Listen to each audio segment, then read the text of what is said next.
Isabel de Villena, monja clarissa i abadessa trinitària, seria una destacadíssima personalitat del món cultural de la seva època.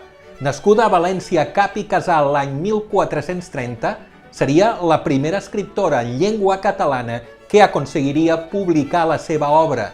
Vita Christi, editada pòstumament l'any 1497 per l'impressor Llop de la Roca, de València, és considerada també la primera obra protofeminista de la nostra literatura i de la nostra història. Isabel es va criar en un ambient ric i culte, formava part d'una branca menor dels Trastàmara, els comtes-reis de la corona catalano-aragonesa des del 1412. Als 4 anys va quedar òrfena i va ser adoptada i educada per la seva cosina gran, la reina Maria, esposa d'Alfons el Magnànim. L'any 1445, als 15 anys d'edat, ingressava al monestir de les Trinitàries, a València, Cap i Casal. Allà hi va ser tota la vida, com a novícia, com a monja i com a abadessa. El monestir de les Trinitàries es va convertir en un gran focus de difusió d'idees i també en un quadrilàter literari.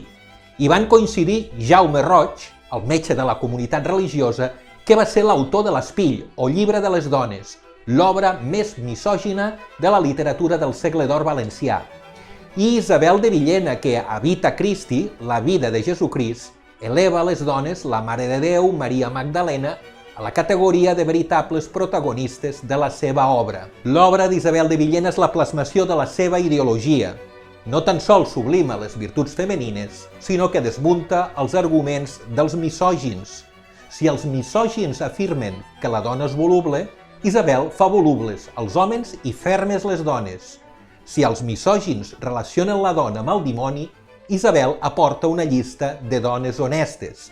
Si els misògins insisteixen en la naturalesa masculina de Déu, Isabel assenyala la predilecció de Jesús pel gènere femení. Isabel va posar el fonament del que segles més tard seria el moviment feminista internacional.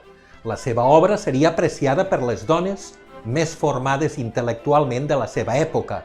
Va ser llegida, i en català, per Caterina d'Aragó, primera esposa d'Enric VIII d'Anglaterra, per Isabel de Requesens, virreina de Nàpols, i per Beatriu de Chiaromonte, reina d'Hongria.